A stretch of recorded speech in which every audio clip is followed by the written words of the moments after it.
Okay, so this is questions D, E, and F from number 2 on that review. So we have the sine of 60 multiplied by the cosecant of 30. Now, the cosecant of 30 can't actually be represented using those three primary trig ratios, right? We call them primary trig ratios because this is a reciprocal trig ratio. And so we don't really do a lot of work with the reciprocal trig ratios in terms of evaluation.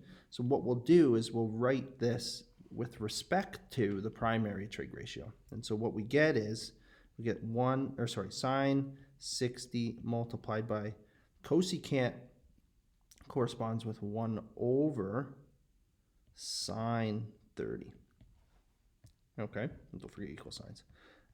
Now I can evaluate all this stuff. So the sine of 60, the 60-degree triangle, is going to be root 3 by 2. Okay. But I'm going to multiply that by 1 over the sine of 30. The sine of 30 is 1 over 2. Okay, and then we have this fractions inside of fractions ordeal that we've seen a number of times.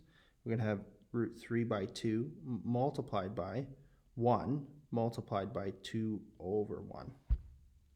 Okay, and essentially what we're going to see happen here is I'm going to get this 2 root 3 by 2.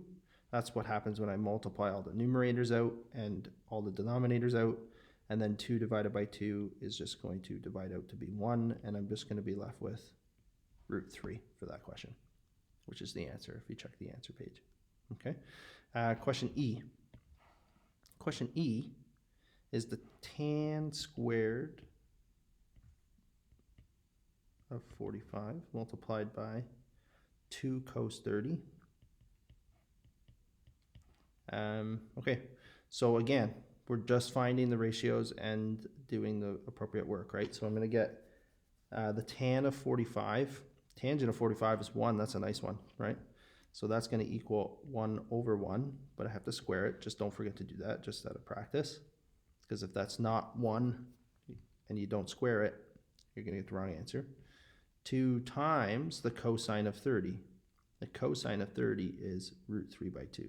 Yeah, root 3 by 2. Okay, so the 2's there. If this is over 1, the 2's drop out there. And I'm just left with, again, it's a nice question. 1 times 2 times root 3 is just going to be root 3 in the numerator, and then I get 1 times 1 in the denominator. So that's actually my answer for question E as well. We can go check that, but question E, 2E is just root 3.